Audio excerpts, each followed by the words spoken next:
하나님의 행복의 소리 라운큐트 시간입니다.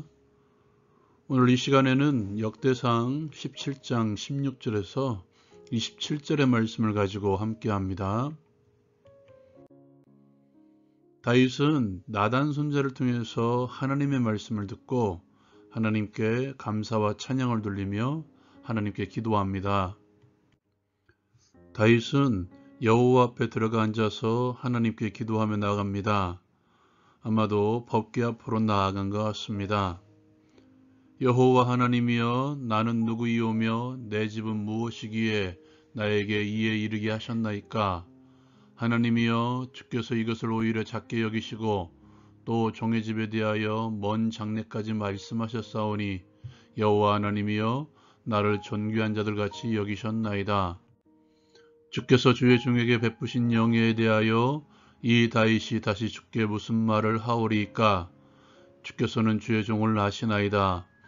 여호와여, 주께서 주의 종을 위하여 주의 뜻대로 이 모든 큰 일을 행하사 이 모든 큰 일을 알게 하셨나이다. 다윗은 이제 하나님 앞에 찬양으로 영광 돌립니다.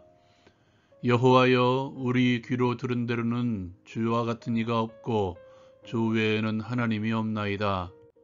땅의 어느 한 나라가 주의 백성 이스라엘과 같으리까?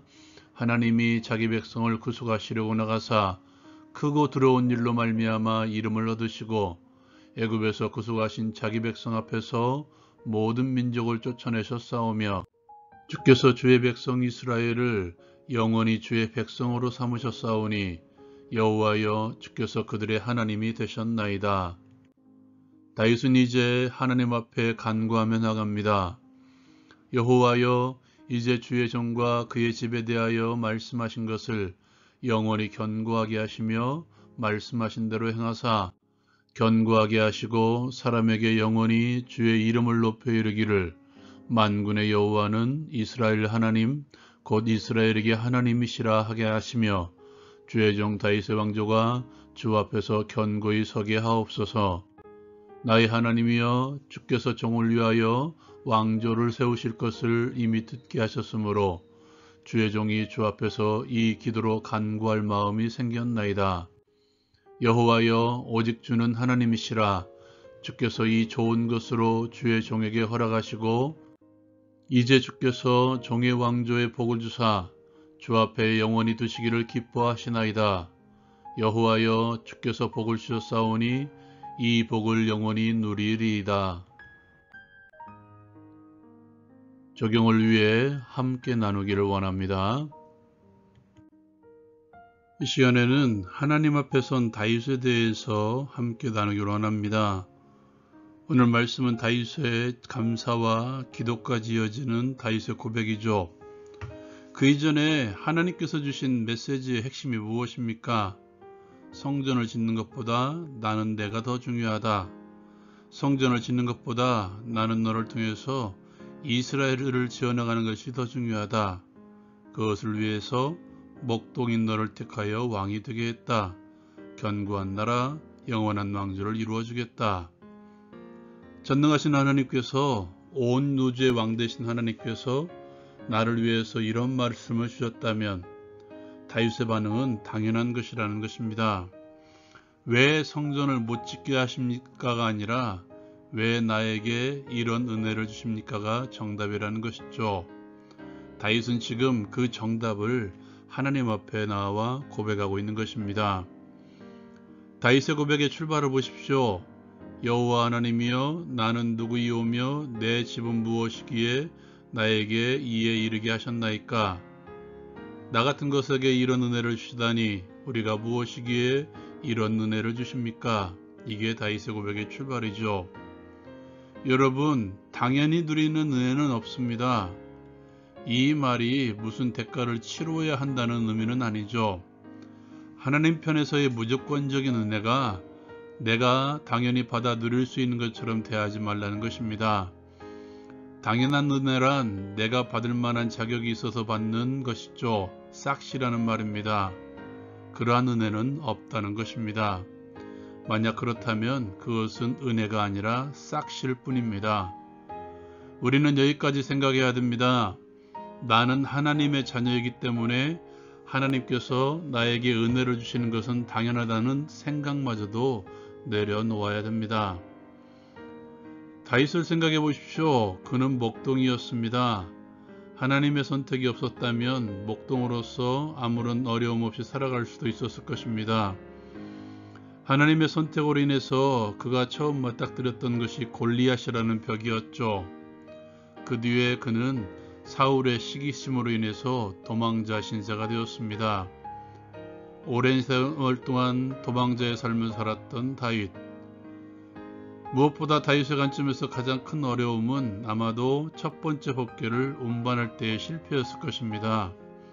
하나님께서 나를 버리신 것은 아닐까에 대한 두려움이죠. 이러한 모든 삶들을 헤쳐나온 다윗입니다. 이러한 삶을 우리는 이렇게 표현하죠.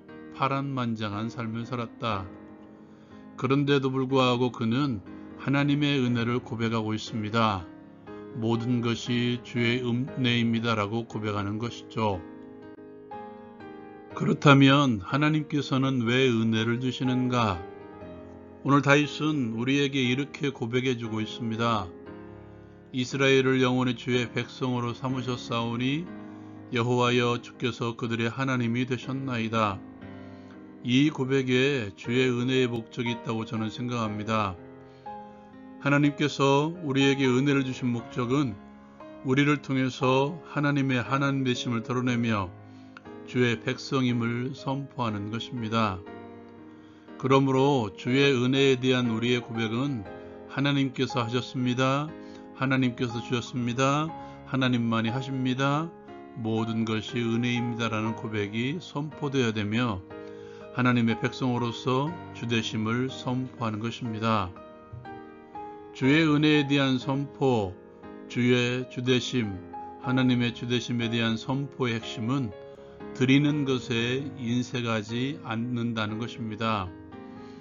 하나님께 드림에 주를 위한 일, 나를 구원하신 예수 그리스도의 은혜에 감사함으로 인해서 주의 몸된 교회를 위한 드림에 은혜로 여기며 동참한다는 것입니다. 이것은 고린도후서 8장에 등장하는 마게도냐 교회가 우리에게 증거해주고 있습니다. 바울 사도는 마게도냐 구제에 대해서 극한 가난에도 은혜에 동참했다고 말씀하고 있죠. 구제에 동참하는 것이 은혜라는 것입니다. 내 것을 쪼개는 것이 은혜라고 말씀하고 있는 것이죠. 여러분, 우리에게 주신 모든 것들이 은혜라고 여기신다면 은혜에 동참하십시오. 은혜에 동참함으로 은혜가 은혜됨을 드러내십시오. 그것이 하나님께서 주신 복을 누리는 삶입니다. 주께서 다윗에게 말씀하셨던 그 고백에 의해서 이 복을 영원히 누리는 삶이 바로 은혜에 동참하는 삶입니다. 주신 은혜에 감사하게 하옵소서. 드리는 은혜에 동참하게 하옵소서. 주시는 은혜, 드리는 은혜의 복을 영원히 누리게 하옵소서. 예수님의 이름으로 기도합니다. 아멘. 은혜를 은혜로 알기 시작할 때 기도할 마음이 생깁니다. 왜냐하면 나눔의 은혜를 누려야 되기 때문이죠. 라운 큐티 마칩니다.